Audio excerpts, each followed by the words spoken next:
Hi guys, I'm excited about this Members Monday today because I did my research, as all good journalists do, on our next guest, and it's Michelle. How do I pronounce it, Michelle? Is it Niziol? Niziol.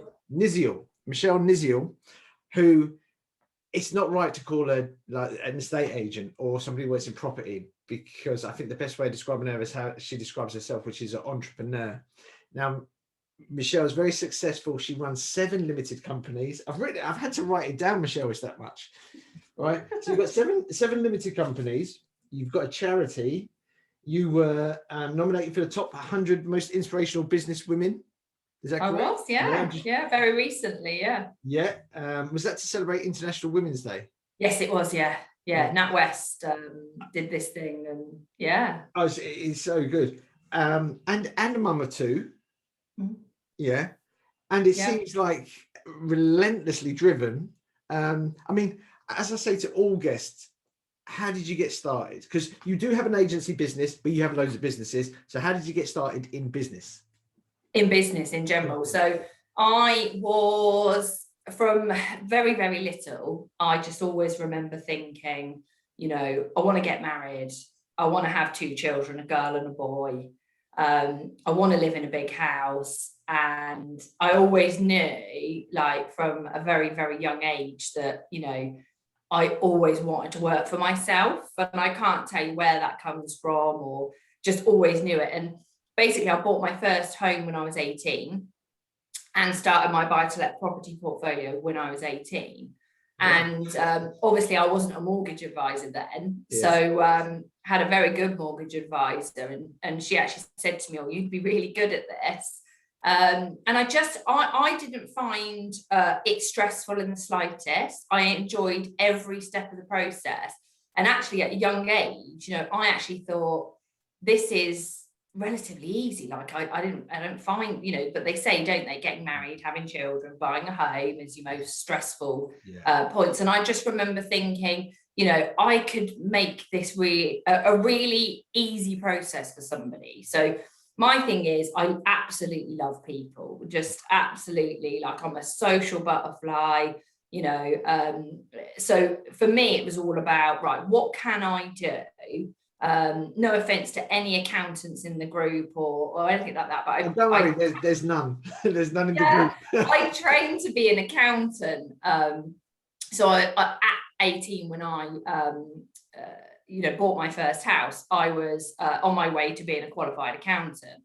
And I just found the environment just wasn't fast paced enough for me. It wasn't enough interaction with people. So, so basically I just saw a niche really where I thought, do you know what, I could make this journey for somebody like a really lovely journey, rather than it being completely, stressful. That's what, so our sort of strapline is hassle free. So, one of the companies that I own, IMS, it's very much like, we'll sell your property, do your mortgage hassle free. So it's homes without the hassle. Right. Okay. So that's what, so that was 22 years ago. I hit the old big 40 this year.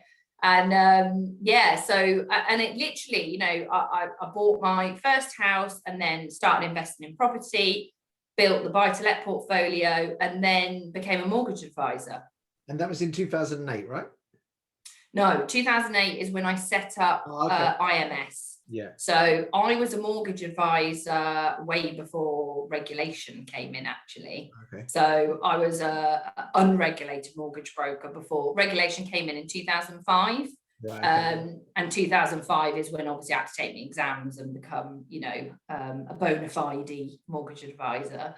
I set up IMS, Independent Mortgage Solutions, in 2008 after being self-employed, underneath an umbrella, having a business with a business partner, and then went and set up IMS in 2008.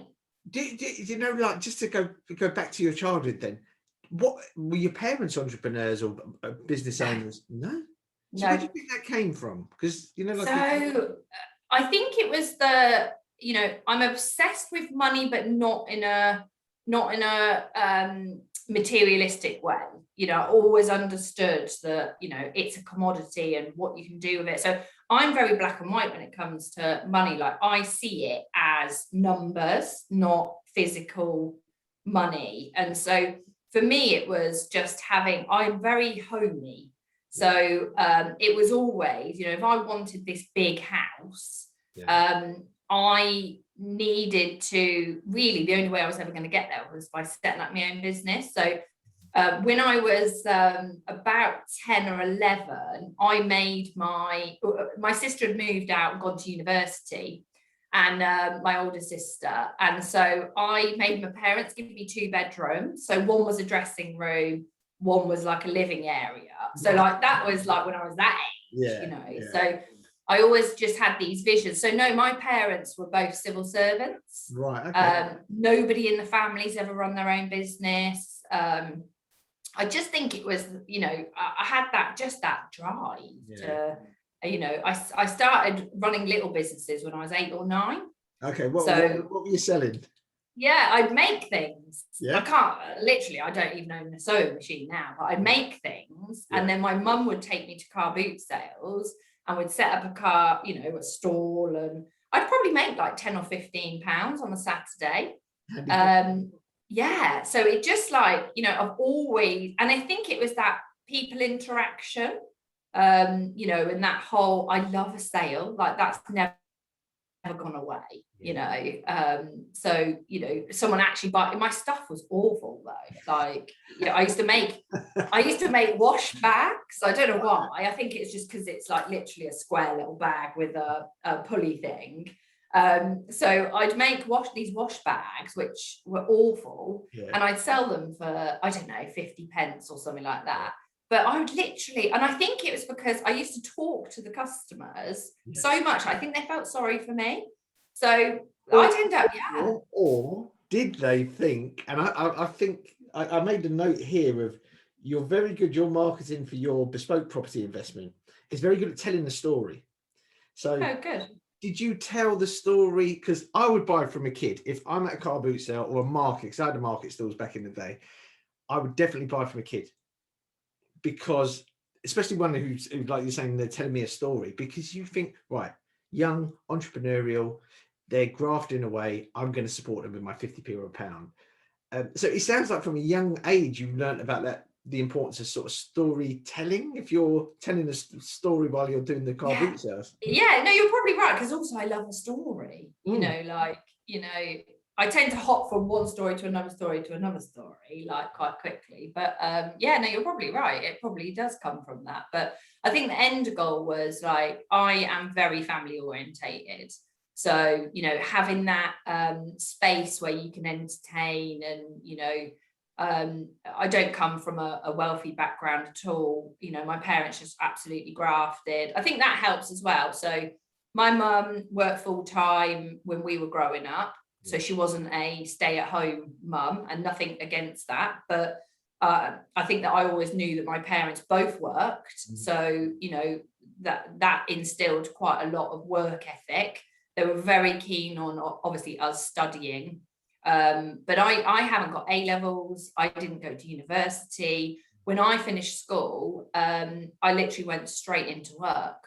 So I wasn't interested in going, you know, studying. I literally wanted to earn money the minute I could. And so I had 3 jobs from the age of 13. Wow. So yeah, I worked in, so I've had various things like newspaper rounds. The minute Tesco's would take me on, I think I was 15 or 16, something like that.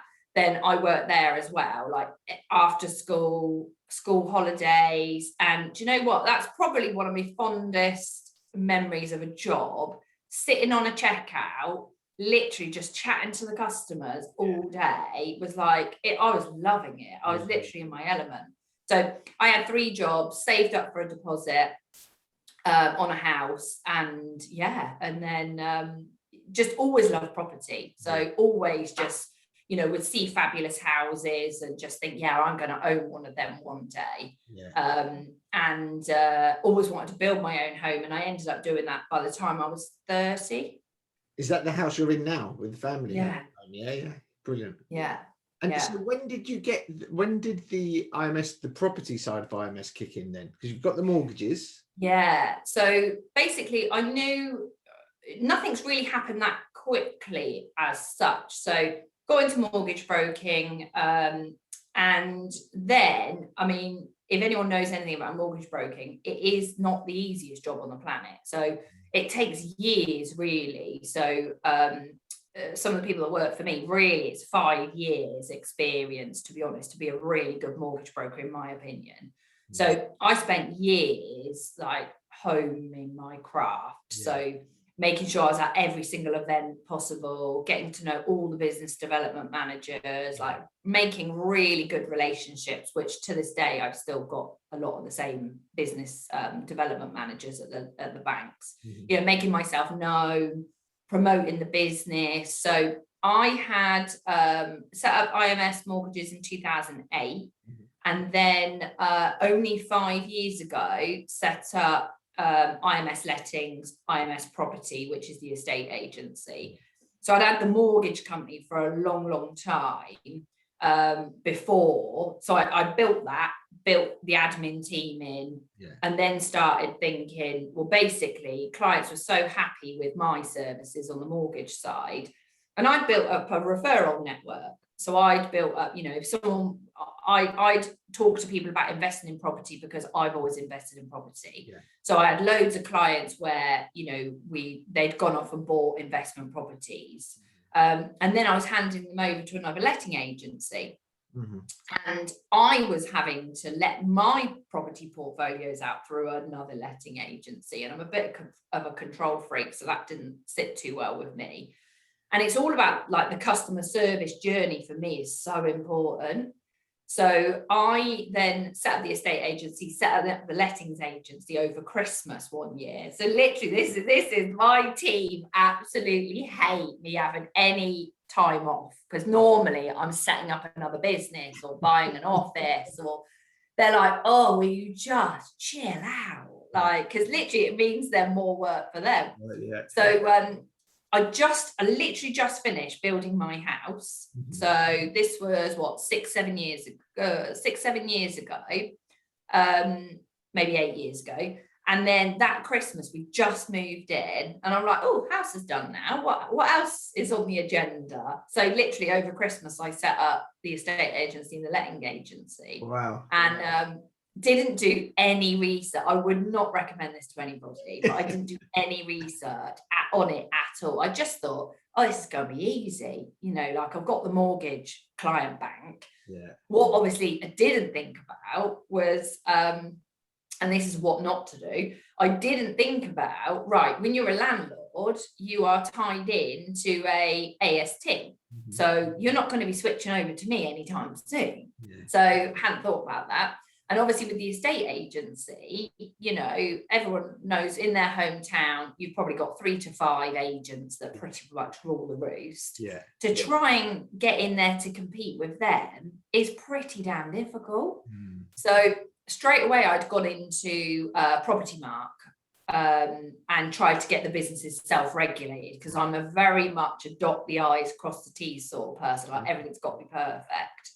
So because the mortgage firm is regulated, I wanted to self-regulate on the lettings and the property business. Makes sense. So, but I went another step further then, because the minute I was in Property Mark, I then thought, oh, I'll be vice president. Like, why not? So I did didn't expect for a second that I'd get voted in, but I was just sitting there one day and just thought, oh, I'll apply for it. A bit like, I know you want to come on to the Apprentice, but a bit like with the Apprentice, I just thought, oh, I'll just, you know, shove a little application and see what happens.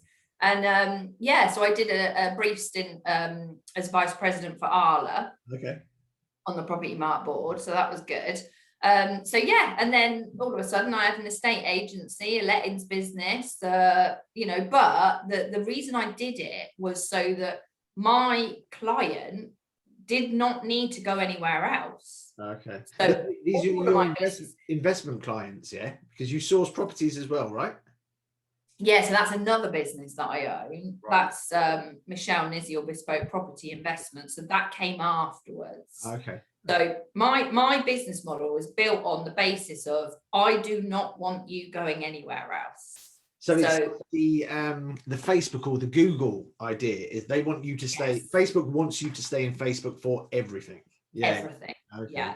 So for me, and actually it was a need of the client. We service those clients so much, you know, that they would then go off to another business for estate agency or for lettings or for their insurances or whatever. Yeah. And then they'd always come back to me and say, oh, it's just not the same, you know. So I was like, well, we can replicate this across the board. So obviously set up the estate agency, lettings, mortgages, that was all going really well. And then obviously I brought in a great team and they were managing it. So I oversee all the businesses. I'm not necessarily in, you know, like I don't do viewings, I don't do the valuations. And so then I thought, oh, let's set up another business. So as a busy business owner myself, and my husband runs a business, you know, I like to work with people that can literally do everything for me that isn't obviously running my business. Yeah. So we hire in loads of people to take care of all sorts of things for us.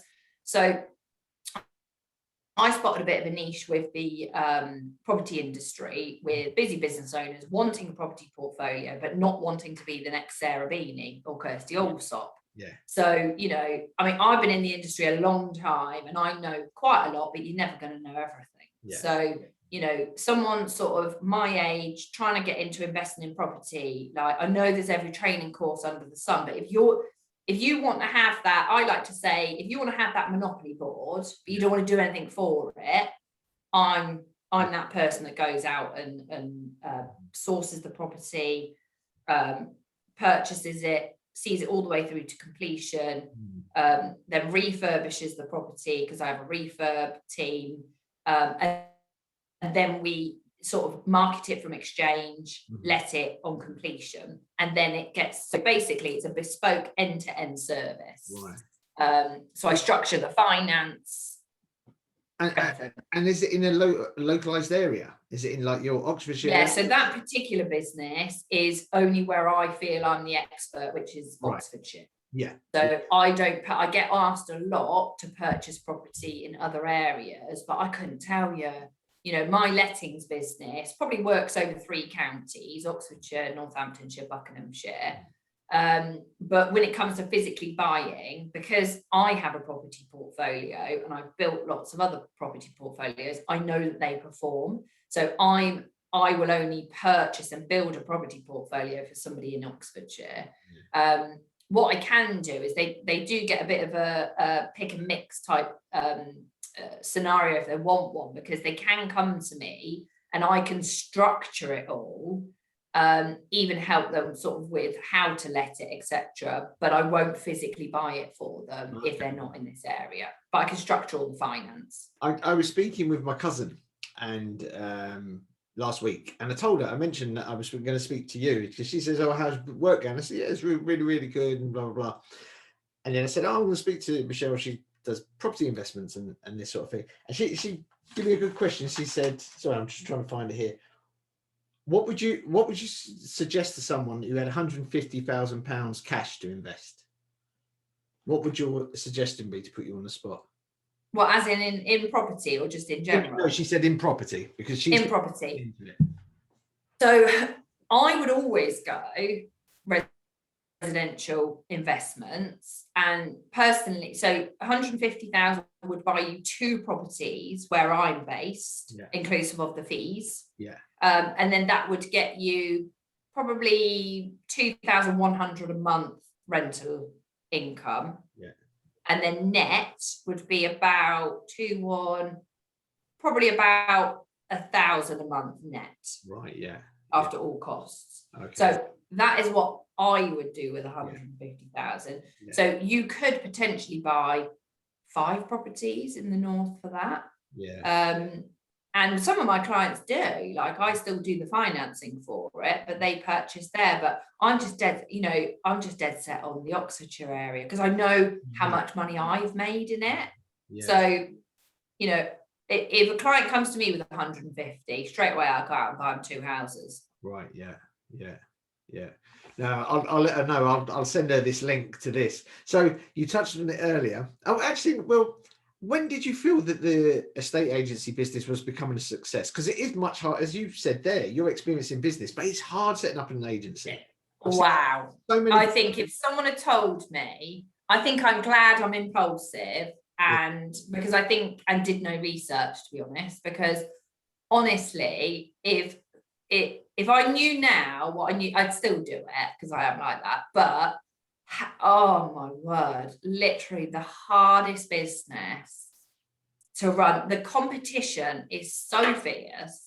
You know, we're, as a little independent agency, and I do have one of the biggest mortgage brokerages in Oxfordshire for the amount of business that we submit. So we're pretty successful. We're top 50 in the country. We're one of Legal & General's key accounts. Okay. So I've been quite naive to the fact that, oh, the mortgage business is so successful that everybody's going to use me for the estate agency. And then that didn't happen. So yeah, it really didn't happen. And it's been a shock. It's cost me a lot of money to get it running the way that I need it to run. And as you know, it's a cash flow thing. So like, you know, a good 6 to 9 months before you start seeing any return on it. And then I've got the models that I've gone through, Jerry, are just like changing my mind on fixed fee.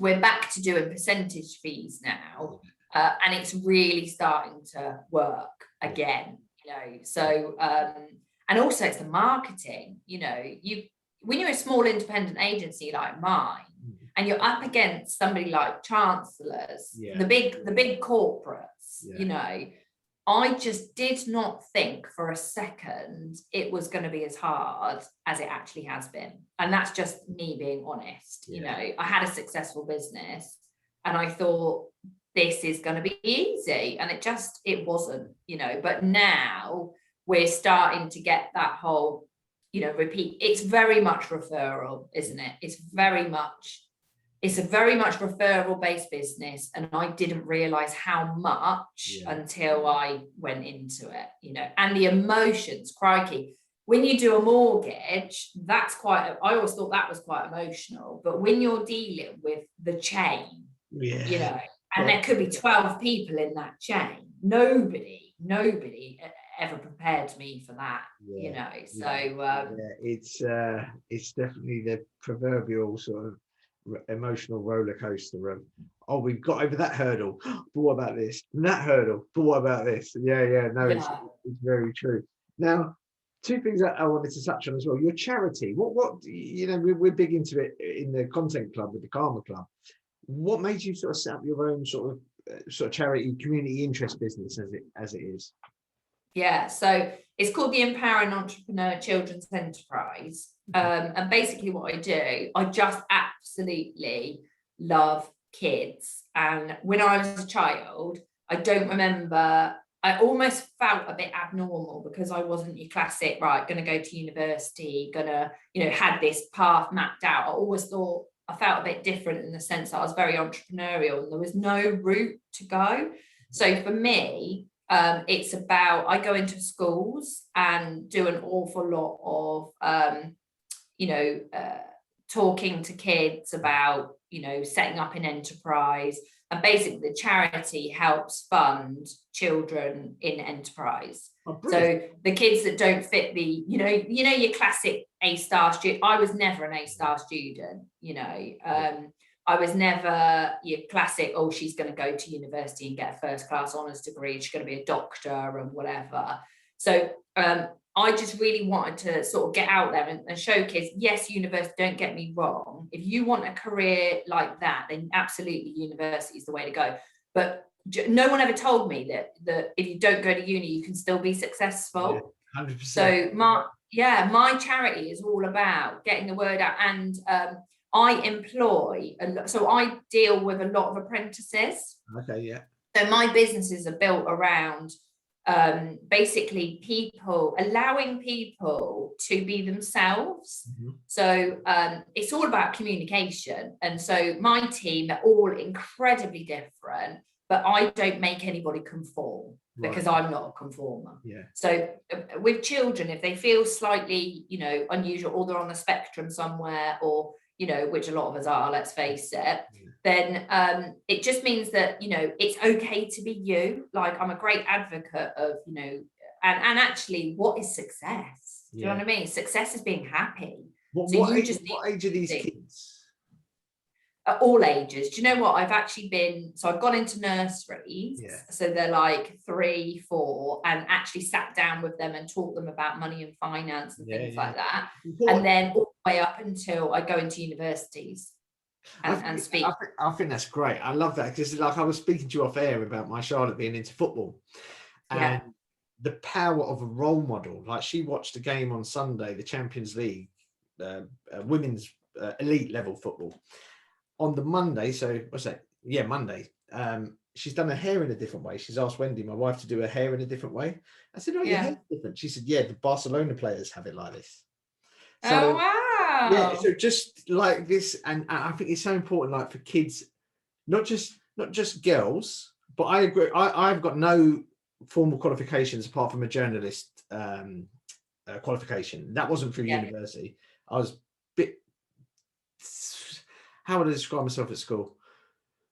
Probably ADHD, bit overactive, but I wasn't built for a classroom, if that makes sense. And it sounds like the stuff you're saying to kids. I think I wish I'd have heard that, because I thought you had to have a degree to get into journalism. Turned out you didn't. I just rocked up when I was early 30s and did work experience. So it's so good to hear someone who's successful like you going into a school and saying, you know what, it doesn't have to be A level, GCSEs, A levels, degrees, and all this. You don't have to be an A-star student. Like, you don't have to be in order. So basically, I go in and go, I wasn't an A-star student. Like, you know, I just, it's all about doing what makes you happy. Because then if you're happy, you're going to completely excel. So I take in I loved bringing on board the 16-year-olds that don't necessarily conform to the norm. I bring them into my business. They do apprenticeships, whether that's admin, marketing, sales, you know, and I just allow them to be them, because I think they've spent their whole educational life being told, you know, be quiet. I mean, oh my God, I'm literally the biggest communicator on the planet. I used to get told off for talking all the time. And I know there's a time and a place where you've got to listen. But, you know, and I bet they thought, oh, she'll never amount to anything, because, like, she's a bit naughty, or, you know, she just goes on and on and on. My whole life has been built around chatting, you know. I get paid basically to chat. It's like a dream job. And it's like, it strikes me that you've come full circle from that little girl selling the wash bags to helping other little boys and girls get into their thing. Do you know what I mean? So life is very circular. And I love it. And it's like, you know, I go in and I talk about, like, to my kids as well, like, communication is the biggest skill that you can have. Being able to communicate with somebody, just how you're feeling, you know, whether it's good, bad, indifferent. I think, as you know, I think the British are very bad at that, you know. Like, you don't have to raise your voice, you know, but to be able to sort of say, oh no, I don't actually agree with you with that. You know, my team, I mean, it's taken, some of them, they're not used to me, but I love to have a company meeting where it's constructive, you know, like, what about this? What about that? And they go, oh no, I don't agree with that, Michelle.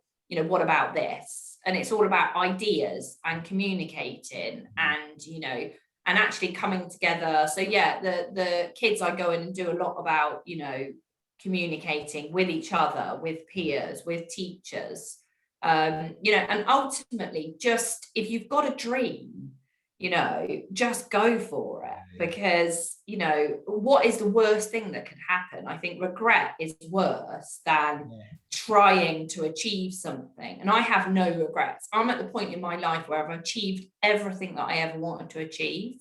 You know, I literally just wanted to get married, wanted to have a boy and a girl. I've got 2 kids, an amazing home that I've built, and now my life is all about, you know, giving back. And, you know, I want to create a training academy where I bring basically I mentor is what I do, you know, whether that's staff or children or, you know, or doing something like this, where hopefully this chat with you, Jerry, might help somebody who's feeling a little bit low about their business at the minute. You know, I have a business called the Empowering Entrepreneur, and that mentors women in business as well. And we do like training, and, you know, again, it's about being around the right sort of people that are supportive of you, not sort of negative Nancy's. We call them Debbie Downers in my business. And we have a list of rules, which is basically no Debbie Downers. How do you define a Debbie Downer?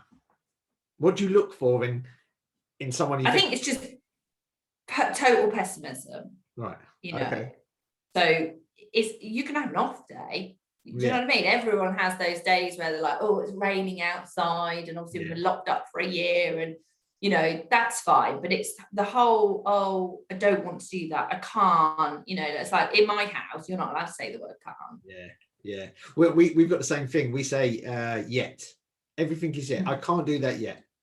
Like I say, it's all about yet. I can't do this yet, but I bet you I can do it in a month's time if I put my myself. Yeah, like that. I'm gonna have to steal that. Yeah, that's cool. I'm conscious of your time, so I cannot let you go without, when I was doing my research, I just want to get that across. How many times have I said I've researched during this call? Yeah, research. 2016. Tell us what happened. Apart from running your business, but what happened in 2016? So 30 minutes before the closing of the applications, I sat there and thought, it popped up on something, and I was like, I said to the girls in the office, I was like, oh, do you reckon I should apply for the Apprentice? They're like, yeah, but you'll never get it because no one ever gets it. So 30 minutes before it closed, I thought, oh, pop in a little application, see what happens. And got in. But why did you do it though? I don't understand. You know, like, you've got a successful business, you're a busy mum, your businesses are growing. Like most of the people I see on The Apprentice, they're like, I call them they're like talking about business, but you were actually doing it. It's very heavily edited, Jerry. It's very heavily edited. I mean, every single candidate on that show you would employ, like, or you'd want them running your business. Really? They're insane. They're insanely good. Yeah, there's a lot of editing that goes into it. Do you know what it was? I think, and I hope a lot of people watching this when it goes out will relate to this. When you run a business, it's very lonely. When you're, you know, you could have 100 staff, but if you're the person at the top of all the responsibility, and I don't know how you feel, because obviously, you know, you run your own business as well, it's incredibly lonely. You know, I'm an entrepreneur, I'm a million miles an hour, you know, and I wanted to mix with other people that were on my level and wanted to see how good I was compared to them. Do you know what I mean? Wanted to see if I was good enough to get on the show, because love it or hate it, you know that they have gone through some stuff to get on that show. So that's why I did it. And I loved every second of it. I wasn't supposed to get fired first. Right. You know, that was his choice in the end. I don't think it was what the producers expected, put it that way. But you know, what a fantastic experience. And how long did it last, the filming? You know, like a couple of months? So the auditions are like 3 months. It's insane what you have to go through. I mean, that was probably the hardest thing that I have ever done in business. Really? So the audition process was incredible. You are literally ripped apart. You know, they need to know that you can handle it, because when you're on the show, you cannot speak to your family. You don't have a mobile phone, they confiscate everything. So and you're staying in like a 30 million pound mansion in London somewhere, you know, it was an insane experience. And out of it, so I also wanted to do all the media stuff. So the thing that I got out of it was obviously the TV, radio, all that exposure. You know, you're on BBC One. I did 64 radio interviews. I did countless, well, you're a journalist, so you know what it's like, countless sort of magazine, newspaper, you know, that was just incredible. The experience that I had. that there is like, I used to work for a company and we did media training for a day. So Yeah. this is big CEOs and sports people would only get a day's worth of media training. And what you had there, Yeah. it's like, if that is, you'd have paid a lot of money for that. Exactly. And that's why I did it. So people are like, oh, you had a successful business before. And it's like, yeah, but you try and pay for the media training that I had, which is not, they don't sit you down and tell you how to be with, you know, someone like you, Jerry. It's like literally you're just chucked in at the deep end and you've got to do these radio interviews. You know, they don't give you any training on it necessarily, but just the pure fact that I did some TV shows, you know, it was just incredible. And I think, do you know what? Life for me is all about experiences. So, you know, whether that's going on holiday with 15 of my friends or, you know, I'm always pushing for the next. What's the next experience? What's the next? You know what? You've almost beat me to the punch with my final question there. So that's why I'm stepping in. Final question is, what does a successful life look like to you when you look back on it? So being happy, being absolutely content with what you're doing. Like I wake up every day and just like, you know, love everything that's going on around me, and success is definitely like being happy, isn't it? And yeah. There's a great Japanese saying that success is to be content. Yes. Which is kind of cool. Because if you're too future orientated, you're never enjoying them now. Yeah. But if you're content and think, yeah, you know what, I want things to be better. I'm happy with where we're at now. So yeah, it's really interesting. I've really enjoyed that. That's 45 minutes. That's flown by. Oh, it does. Do you know what? My team will tell you, my ones, not even joking. I could just chat.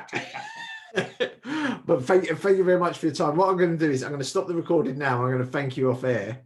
But folks, I know you're going to enjoy that. I just know it. Right.